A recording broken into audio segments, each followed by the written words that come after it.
All right, hopefully by now you've had a chance to try those on your own problems. I'm just going to put the answers here for time's sake. If you didn't get these answers, please come ask me for some help, and we'll go from there. So 1 should have gotten 38. 2 is 2. 3 is 85. 4, 21. 5 is 45.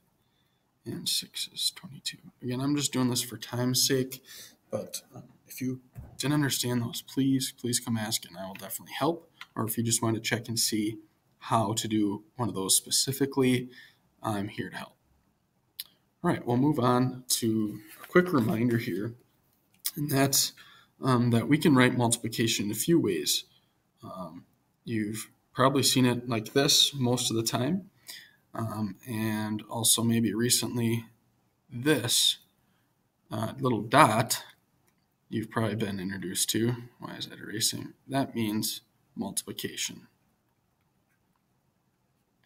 All right.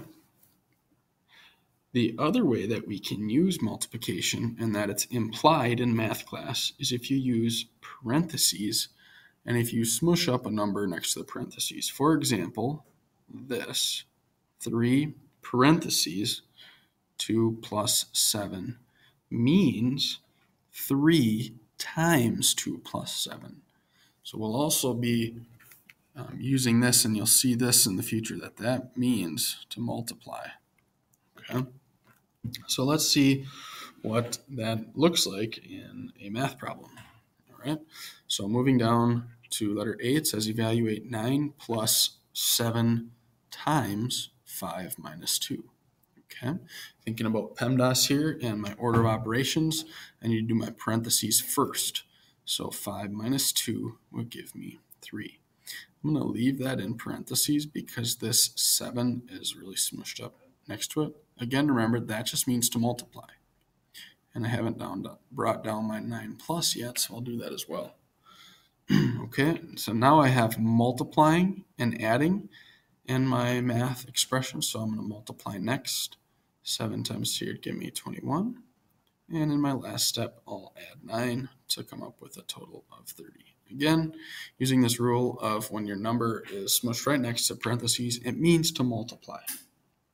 Okay, let's try letter B then and spice life up a little bit. Looks a little bit trickier. Now we're going to have quite a few operations.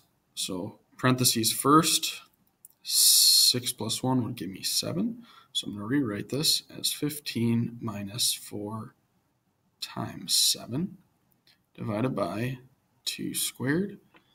Okay, exponents is next in PEMDAS, and 2 squared would give me 4. Again, I'm going to rewrite it. 15 minus 4 times 7 divided by 4. Let's see, this is a 4. It didn't show up very good. Okay, now I've got subtracting, multiplying, and dividing all in the same line. So I need to multiply and divide next. So I will use the left to right rule here. So I'm not going to subtract yet. 15 minus, 4 times 7 would give me 28. And then divide that by 4. 28 divided by 4 would give you 7. So we're left with 15 minus 7 to come up with a grand total of 8. And box your answer. Okay. We'll end here with the real life application and a few more Oyos for you to try out. It says you buy foam spheres, paint bottles, and wooden rods to construct a model of our solar system. Really cool. Maybe for like a science class or something. It says, what is your total cost? Okay, so first what I'm actually going to do is I'm going to write an expression that I can use. So I'm going to buy spheres, and I bought a total of 9 of them, and each one costs $2. So 9 of them at $2. Plus, I also bought paint. I bought maybe like 6 cans of paint, and I need to multiply that by how much each one costs, $3. And I also bought rods, and I bought 8 of them at $1 a piece. Okay, so you can see in here now I've got addition, multiplication. I need to multiply first.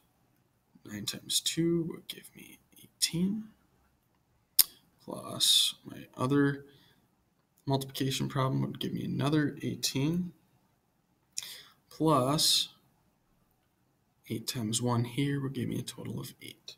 Okay, adding up 18 plus another 18 plus 8, I get a total of 44. And since it's a word problem, don't forget your label. And here we're talking about money, so $44. All right, lastly, let's finish up with the Oyos. Please pause the video, try these 3 out, and we'll see how you did. Okay, hopefully for 7, 8, 9, you came up with these answers. For 7, I got 4. For 8, I got 0. And for 9, I got 8. Again, this is just for time's sake, but if you need help solving these or you didn't get one of them right, come on over, ask me. It'll take a matter of a minute to figure it out. All right, this concludes our lesson on order of operations, the correct way to do math problems. You got to follow an order for a lot of the things you do in life, whether it's putting your socks on before your shoes or whatever. Math is no different. Follow these steps of PEMDAS. Please excuse my dear Aunt Sally. That'll give you the correct order that you need to do your math. All right, thanks for tuning in, guys, and we will see you next time.